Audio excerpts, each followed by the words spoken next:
Bonjour et bienvenue pour ce nouveau tutoriel sur Cinema 4D. Alors cette semaine on va voir un nœud Thinking Particles. C'est un nœud que j'ai pas encore montré. Enfin je pense ne pas l'avoir encore montré. J'en ai peut-être parlé dans un setup Thinking Particles, mais j'en suis pas certain. Par contre ce nœud permet de répondre à une question qui m'a été posée récemment, donc c'est tout bon. Ce nœud c'est le P-alignement. Le P-alignement qui permet en fait de définir dans quel sens vont être tournées les particules que l'on émet avec un générateur de particules. Alors ça peut être très pratique quand on utilise les particules pour créer toute une nuée d'éléments dans la scène. Par exemple un banc de poissons, une nuée d'insectes ou d'oiseaux, ou alors plusieurs appareils genre vaisseaux spatiaux qui volent tous dans la même direction, façon Independence Day par exemple. Donc ça peut être très utile pour ce genre de choses. Ça permet aussi de faire des petits effets plus ou moins sympas si on sait bien l'utiliser, parce qu'on n'est pas obligé d'utiliser du maillage pour représenter en fait les particules. On peut tout à fait utiliser autre chose. On a déjà vu qu'on peut utiliser par exemple des lumières, donc on pourrait utiliser des spots et puis orienter la direction des spots avec ce nœud justement P-alignement. Je dis des spots, mais ça pourrait être tout à fait autre chose. Donc pour voir un petit peu ce nœud, je vais faire un émetteur de particules, un générateur de particules Thinking Particles, avec quelque chose à émettre. Alors le quelque chose à émettre, on va faire une pyramide. On va la tourner. Alors son orientation, je vais m'arranger pour que la pointe soit dans le même sens que ici l'axe Z. Donc ici je fais plus Z. Voilà, comme ça elle se tourne dans cette direction, c'est parfait. Je vais changer un petit peu ses dimensions. Alors en hauteur, on va mettre 50. Et sur largeur, longueur, on va mettre, si je mets 20, ça donne quoi? C'est tout petit, mais c'est parfait. Voilà. Donc je vais zoomer un peu dessus. On va faire comme un peu plus grand, On va dire 10 de plus partout. Alors là, on va mettre 60, 30, 30. Voilà. Je vais rendre ça éditable avec la touche C ou cette icône. Voilà, comme ça maintenant j'ai un objet polygonal. Je vais prendre ici le mode polygone. Et je vais sélectionner ce polygone là et celui qui est ici. Alors là ce que je fais c'est en fait pour lui donner une forme qu'on reconnaisse un peu plus facilement, que ça soit pas trop symétrique, enfin trop qu'on puisse voir s'il y a si c'est tourné à droite ou à gauche, si c'est à l'endroit ou à l'envers. Donc je sélectionne ces deux polygones, j'appuie sur la touche I pour prendre l'extrusion interne, donc touche I, et je fais un clic déplacé pour réduire en fait comme ça. Voilà. Ensuite touche D pour faire une extrusion, donc touche D, je clique, je déplace, on va faire quelque chose comme ça, et puis maintenant, comme c'est toujours sélectionné avec ici l'axe bleu, je vais simplement déplacer ça un petit peu vers l'arrière comme ça. Voilà, comme ça me fait une sorte pas d'oiseau schématique ou de vaisseau spatiaux, mais ça fait une forme plus facile à voir dans quel sens elle tourne. Donc ça c'est parfait. On dézoome. C'est ce que je vais faire en fait, ce que je vais utiliser comme forme pour les particules. Donc maintenant il me faut un générateur de particules, un émetteur de particules Thinking Particles. Donc je vais remontrer un petit peu comment on le fait. J'ai déjà montré dans plein de tutoriels, donc non, ça va aller très vite. On fait donc un neutre qui va nous servir en fait d'axe pour notre émetteur de particules. Je vais l'appeler Expresso et TP. On va l'appeler comme on veut, hein, ça n'a aucune importance. Je fais un clic droit dessus, propriété Cinema 4D, et j'ajoute dessus le tag ici Expresso. Ça m'ouvre la fenêtre Expresso, on va l'arranger un petit peu mieux. Voilà, on va ici dans le Expool afin d'avoir tous les nœuds sans exception. Ici je vérifie que c'est bien mise à jour de l'animation, c'est coché. Je vais ouvrir ici l'opérateur système, ici Thinking Particles. Je vais avoir besoin de quoi? Je vais avoir besoin d'un générateur de particules, d'un P-conduit qui s'appelle maintenant P-pass dans les nouvelles versions, et d'un P-group. Donc on trouve le P-conduit ou P-pass ici dans TP initiateur. Donc, je le mets là, il faut qu'il soit ici. J'ai besoin du générateur de particules, on va prendre un P-orage, je le mets là. J'ai besoin d'un P-group, donc c'est dans TP standard ici, P-group. Il va aussi me falloir un P-form pour indiquer que la forme que l'on vient de faire soit utilisée pour les particules. Donc ici j'ai pform, là, je l'ajoute ici. Et puis tant qu'à faire, on va aussi ajouter une gravité. Donc ici je vais dans TP dynamique, et ici je choisis une gravité. On n'est pas obligé de prendre une gravité, ici c'est juste pour vous montrer après des petites choses avec, pour bien montrer que le nœud qu'on va utiliser est utile. Le nœud qu'on va utiliser, il faut l'ajouter aussi, il est là, c'est dans TP standard, c'est le P alignement, donc je l'ajoute ici dans mon Expresso, je vais mettre ici de côté pour le moment, on l'utilisera après. Donc qu'est-ce que j'ai besoin aussi? Ici j'ai besoin de quelque chose qui va me servir à représenter dans ma scène le générateur de particules, c'est-à-dire quelque chose qui a un axe, donc un neutre, et ce neutre, bah, c'est celui-ci, le Expresso ETP, donc je l'ajoute ici, je le fais glisser ici. Donc qu'est-ce que j'ai besoin maintenant? Ici, le P orage, j'ai besoin, il va sortir ici, la naissance de particules. Donc j'ajoute ça, comme ça, naissance de particules. Ici, petit carré bleu, j'ajoute l'alignement de l'émetteur. Voilà. Ici, Expresso ETP, j'ai donc besoin, je vais l'agrandir un peu, voilà. J'ai besoin ici donc des coordonnées position globale, et ici de la matrice globale. Et je relie, alors, je remets à la bonne taille, je relie ici la position globale à la position de l'émetteur, la matrice globale à l'alignement de l'émetteur, la naissance de particules ici je la relie au P-groupe, le P-groupe a comme groupe de particules global, on peut le changer, hein, je vais d'ailleurs le faire, normalement, je vais le prendre là, je vais le prendre là, simuler, thinking particles, paramètres thinking particles, voilà. Ici, je fais un clic droit sur global et je fais ajouter, puis on ajoute ici un groupe que j'ai renommé, on va l'appeler A. On va lui donner une couleur. Hop, je vais prendre du bleu, non, du orange. Voilà. Voilà, ce groupe de particules A, je le fais glisser ici sur global, sur le P groupe, et je le fais glisser aussi ici sur le P conduit. Voilà, de manière à ce que indiquer à Cinema 4D que les particules vont dans le groupe de particules A et que ce groupe de particules A qui est ici, je peux lui ajouter des effets. Qu'est-ce que j'ajoute comme effet? Je vais ajouter en fait une forme à ces particules. Donc ici j'ai un P-form, je vais donc mettre ici ma forme de pyramide modifiée sur le P-form, tac, voilà. Et ici je relie le P conduit avec le groupe A sur le peur ici du P-form. Donc ça je peux le pousser temporairement. Si je fais ici, alors je vais mettre, on va mettre ici 750 frames, 750 frames, voilà. Si je fais lecture, ici on a des particules, mais on n'a pas la forme des particules. Pourquoi? Parce que si vous avez bien suivi mes tutoriels, vous savez qu'il y a encore quelque chose qu'il faut qu'on ajoute dans la scène. Quand on utilise ici un P-form, on indique à Thinking Particles qu'on va donner une forme aux particules. Seulement les particules n'ont pas d'existence de géométrie en fait dans la scène.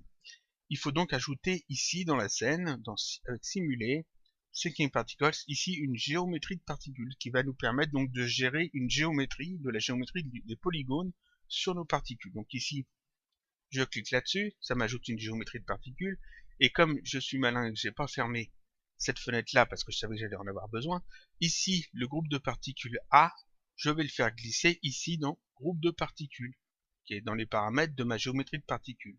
Je le mets ici, tac. Et ça, maintenant, je peux le fermer. Parfait. Et ici, si on regarde maintenant, il y a effectivement des petits vaisseaux spatiaux, des petites pyramides modifiées partout. Elles sont toutes petites parce qu'en fait, ici, quand je clique sur le P orage, ici dans les propriétés du P orage, ici à taille, c'est 10. Et 10, c'est pas la taille de l'objet original, c'est juste qu'il est réduit pour avoir la taille complète. Il faut mettre ici 100. Voilà. C'est pas des pourcentages, mais ça pourrait être des pourcentages. C'est un indice en fait. Donc en mettant 100, ici on a effectivement maintenant la bonne taille qu'il faut. On peut, alors j'ai toujours cliqué sur mon PORage, et ici on a tous les autres paramètres. On va justement modifier des choses. Ici on va mettre moins de particules, on va en mettre 10 seulement peut-être. Voilà, comme ça on verra un peu plus de ces choses. Durée de vie ici je vais mettre 150, histoire que ça dure plus longtemps. L'angle, on va laisser ça. Taille ici, on va mettre 200, histoire que ça soit plus grand. Et on ajustera suivant les besoins. Si je fais lecture, alors l'original, ici la pyramide originale, on n'a pas besoin de l'afficher, donc ici je la sélectionne. Ici les petits points, je vais simplement double-cliquer dessus pour les rendre rouges. Voilà, comme ça elle n'apparaît pas en fait, et c'est que les particules qui apparaissent. Quand je fais lecture, ici, chaque particule est remplacée donc par cette forme que l'on a créée avant. Cette forme de pyramide. Alors je vais peut-être augmenter un peu les choses, on va retourner là dans l'Expresso, je reclique sur le P-Orage pour ouvrir de nouveau ici ces propriétés, ces paramètres, et je vais changer des petites choses. Ici on va dire 250, voilà, ça va durer plus longtemps. Ensuite quantité maximum, on va augmenter ça peut-être à 50. Voilà, ça en fait plus, et on va augmenter aussi leur vitesse, ici je vais mettre 200, histoire que ça aille un peu plus vite, et que ça dure plus longtemps. Donc voilà, ouais, c'est pas mal, ça dure assez longtemps, ça dure assez longtemps. On va faire ça comme ça. Et là, qu'est-ce que l'on voit? Donc là, on voit que, en fait, toutes nos petites pyramides, je me pose, sont bien orientées toutes dans le même sens, dans le bon sens. En fait, étant donné que l'on a mis la pointe de la pyramide en accord avec l'axe Z, c'est-à-dire avec l'axe bleu quand on a créé cette pyramide, ça fait qu'elles sont toutes tournées dans le bon sens.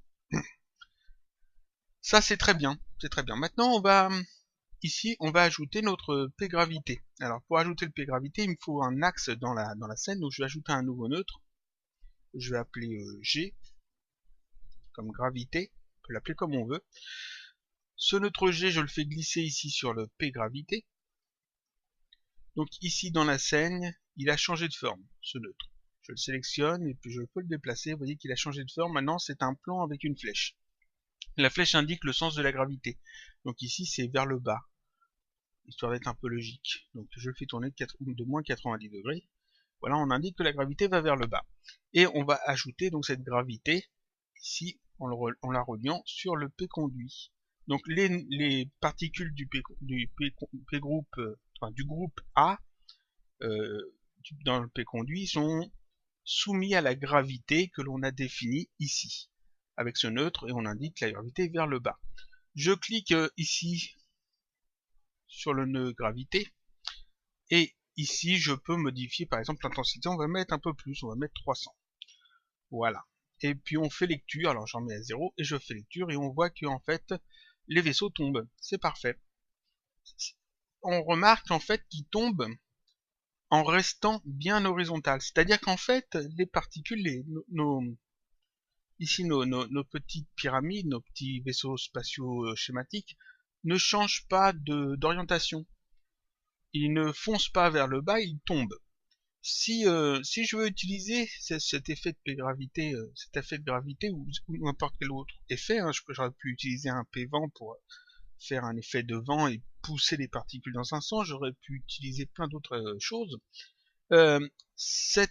Tous ces effets n'influencent pas en fait la façon dont est orientée la forme qui est utilisée pour les particules. Ici on voit que toutes les petites pyramides sont dans le même sens.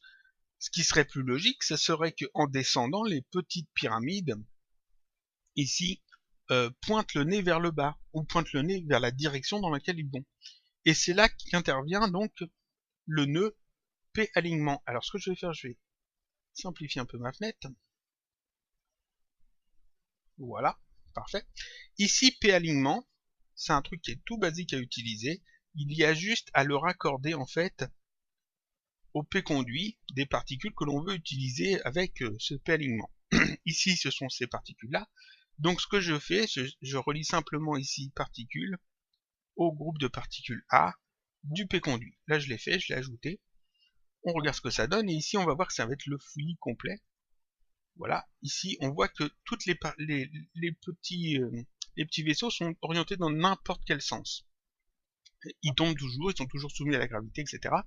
Mais on voit que leur sens a totalement changé. Ils ne sont plus tous à l'horizontale, toutes ces formes, mais ils sont un peu dans tous les sens. Pourquoi? Parce qu'en fait, ici, il y a des paramètres à ce P-alignement. Donc je clique dessus pour le sélectionner, Et ici maintenant j'ai ces paramètres qui sont affichés.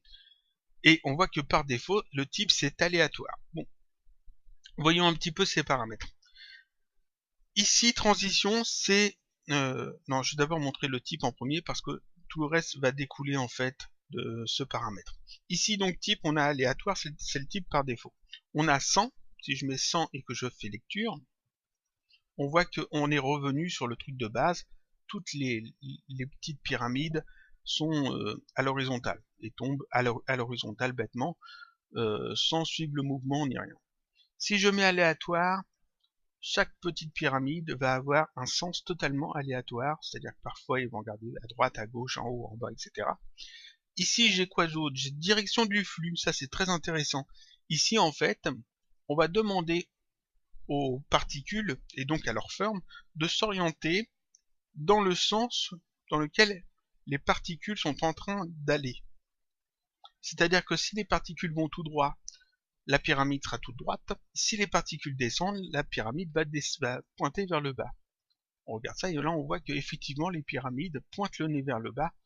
Et si je les faisais remonter après avec un autre effet, un effet de vent par exemple, ou si elles rebondissaient, en fait le nez de la pyramide, ici les petits vaisseaux schématiques, serait de nouveau pointé vers le haut. En fait, elle pointe toujours vers la direction où elle va.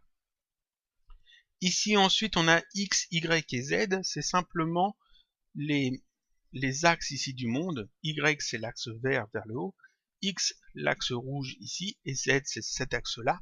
Donc ça permet en fait d'indiquer que les petites pyramides doivent être tournées en fonction d'un de ces axes. Si je dis l'axe Y, elles vont simplement être tournées vers le haut. Parce qu'en fait elles sont tournées de la même façon que cet axe Y. Si on veut au contraire les tourner vers le bas, on met ici Y et ici on coche inversé. Et maintenant elles sont toujours en fonction de cet axe Y, tournées en fonction de cet axe Y, mais à l'inverse, elles vont être tournées vers le bas. Pareil ici pour l'axe X, elles vont être tournées dans le sens ici de l'axe rouge.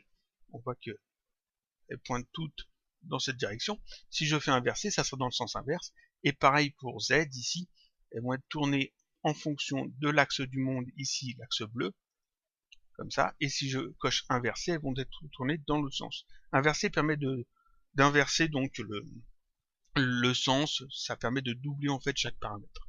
Ensuite ici on a direction personnalisée.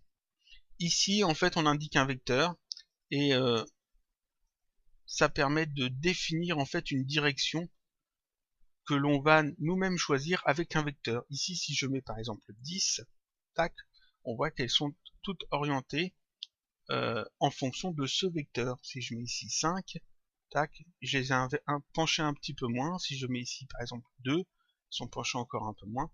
Et qu'à chaque fois elles s'orientent en fonction de ce vecteur là.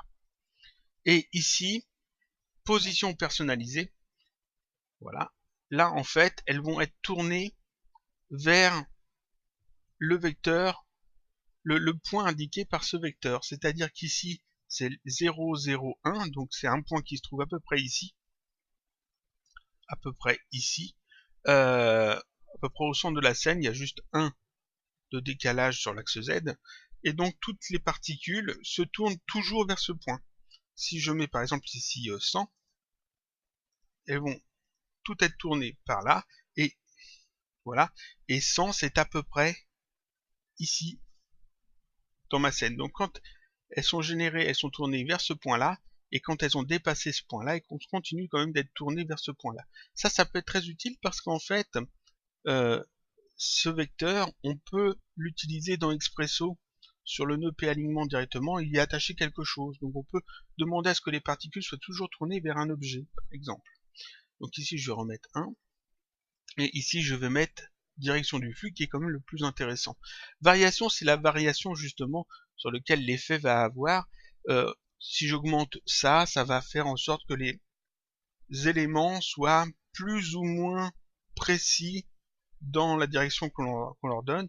Par exemple ici si je mets 50 degrés, ça fait que les particules, ici les objets vont effectivement suivre la direction du flux, c'est-à-dire qu'elles vont se tourner dans le sens où elles vont, seulement il y aura 50 degrés d'imperfection dans cette direction, c'est-à-dire que des fois elles seront pas tout à fait alignées. Si je fais lecture, on peut voir que en effet elles sont tous dirigées vers le bas, mais vous voyez que celle-ci par exemple ou celle-ci ne sont pas exactement alignées comme les autres. Alors que si ici je remets 0 et que je fais lecture, on voit qu'elles sont vraiment toutes bien alignées vers le bas, toutes vers la même direction, vers le sens où elles vont. Donc la variation, c'est ce qui permet de donner un petit peu de hasard justement et rendre les choses un peu plus crédibles quand on utilise par exemple ça sur un banc de poissons ou une nuée d'oiseaux, d'insectes, etc. Ça permet d'éviter d'avoir quelque chose qui soit toujours trop régulier. Le inversé, comme j'ai dit, ça permet d'inverser l'effet. Donc si je fais inverser ici, elles vont simplement être totalement à l'inverse, c'est-à-dire qu'elles vont pointer au contraire vers le haut dans la direction inverse de celle où elles vont. Ensuite, source ici, on a les trois valeurs x, y, z, c'est simplement quel axe de l'objet doit être pris en compte pour indiquer l'avant, la direction de l'objet. Ici, la pyramide, on l'avait modifiée de manière à ce qu'elle pointe vers l'axe z. Donc en fait, c'est l'axe z qui était utilisé. Si je mets ici, par exemple, y, c'est l'axe y qui est utilisé. Donc vous voyez que ici, si je regarde sur la pyramide, il faudrait la réafficher, ça serait bien. Voilà. Comme ça, et je mets ça, je mets ces axes. L'axe bleu ici, c'est l'axe Z, donc qui pointe vers l'avant. Si je mets ici dans les paramètres du P-alignement Y, c'est l'axe Y ici, l'axe en vert, qui est utilisé pour définir le devant en fait de l'objet. Et l'axe X ici, ça serait celui-ci. Donc en fait, j'étais pas obligé de modifier ma pyramide, l'allonger, la mettre sur l'alignement Z. J'aurais tout à fait pu le laisser normalement, bien à la verticale, et indiquer ici simplement Y pour tourner l'axe juste avec le P-alignement. Donc par défaut c'est Z, ce qui est très bien. Ensuite ici transition, c'est la vitesse à laquelle l'objet, le P-form, va se tourner pour prendre la direction que le P-alignement lui indique. C'est-à-dire qu'ici je fais lecture, voilà, on voit que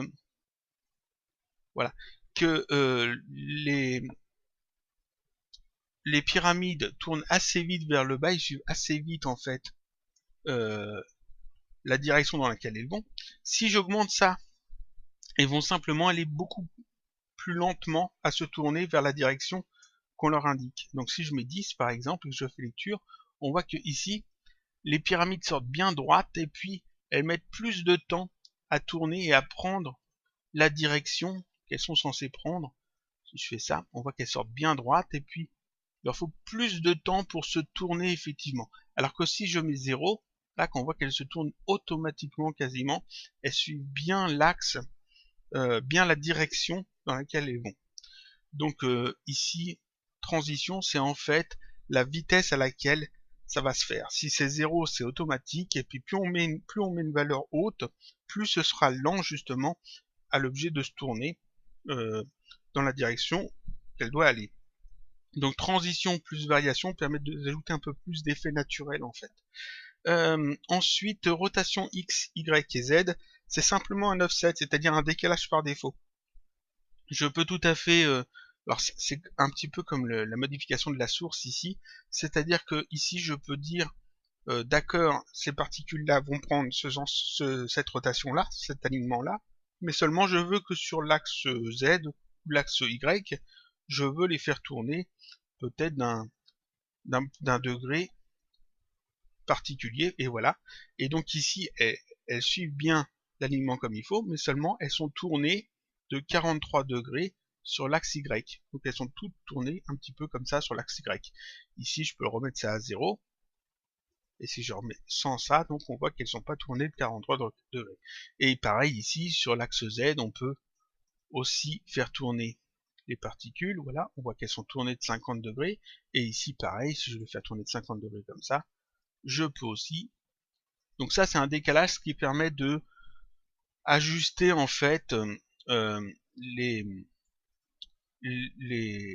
l'orientation en fait des P-formes de vos maillages que vous placez sur vos particules afin justement de mieux gérer le truc. Donc ça, on a vu tous ces petits trucs là, et puis ça c'est bien pratique.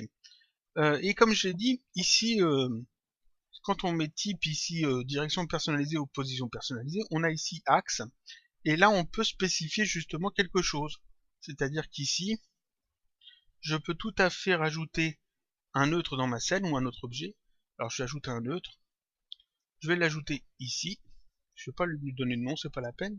Ce neutre, je vais lui récupérer ici ses coordonnées position globale, donc j'ai en fait un vecteur, on fait ça, donc un vecteur x, y, z, et ici le p alignement, on peut aller chercher ici axe, voilà, le port axe, je vais m'arranger pour faire ça comme ça, voilà, le port axe, et relier ici la position globale du neutre au port axe. Et donc ici, comme c'est position personnalisée qui est choisie, position personnalisée, ici on n'a plus le paramètre axe parce que je l'ai défini dans Expresso, mais j'ai un autre ici que je peux déplacer. Et en fait, les particules vont toutes être tournées vers ce neutre. Donc si je fais play, ici on voit qu'elles sont toutes tournées et qu'elles restent tournées vers ce neutre. Si je déplace le neutre, je peux gérer en fait comme ça, dynamiquement, dans quel sens les particules sont tournées. Donc ça c'était un petit truc en plus. Je mettrai cette scène là sur le blog à télécharger. Donc vous pourrez voir ça, jouer un petit peu avec. Ici j'utilise des pyramides déformées comme forme, mais vous pouvez utiliser, comme j'ai dit, des lumières, peut-être des spots. Vous pouvez utiliser d'autres choses. Il y a plein de choses qu'on peut mettre en forme d'un P-conduit. De particules, et puis on peut aussi utiliser autre chose qu'un P-form. Je l'avais montré, on peut utiliser par exemple le MoGraph. On peut tout à fait ajouter ici un cloneur MoGraph et ici mettre en cloner sur objet, et ici dans objet indiquer, ici indiquer, tac, un groupe de particules, le groupe de particules A, et là retirer par exemple le P-form qui sert plus, donc je retire le P-form, et dans le cloneur mettre la pyramide, voilà. Et là, il faut que je mette aussi, alors que je me trompe pas, si je remets ça, il faut remettre ça, et pousser cette pyramide là totalement hors champ. Et donc là, en fait, le cloneur clone les pyramides sur les particules, et on obtient exactement la même chose sans le P-form, ce qui permet de mettre plusieurs formes en fait sur les particules, et d'utiliser aussi tous les effecteurs, etc. Mais ça, je l'avais déjà montré dans une autre vidéo. Donc là, ça termine ce tutoriel. Donc, je rappelle ici que l'on a vu ici ce nœud P-alignement, qui permet donc de définir dans quel sens les particules sont tournées, en fonction de quelques paramètres simples à utiliser, et puis voilà. Donc je vous dis, alors pas la semaine prochaine, parce que vous verrez dans une autre vidéo que je poste juste après, la semaine prochaine et la semaine d'après, il n'y a pas de vidéo, parce que c'est les fêtes de fin d'année, mais je vous dis donc pour le vendredi 8 janvier, le prochain tutoriel, et puis ensuite tous les vendredis comme d'habitude. Voilà, voilà.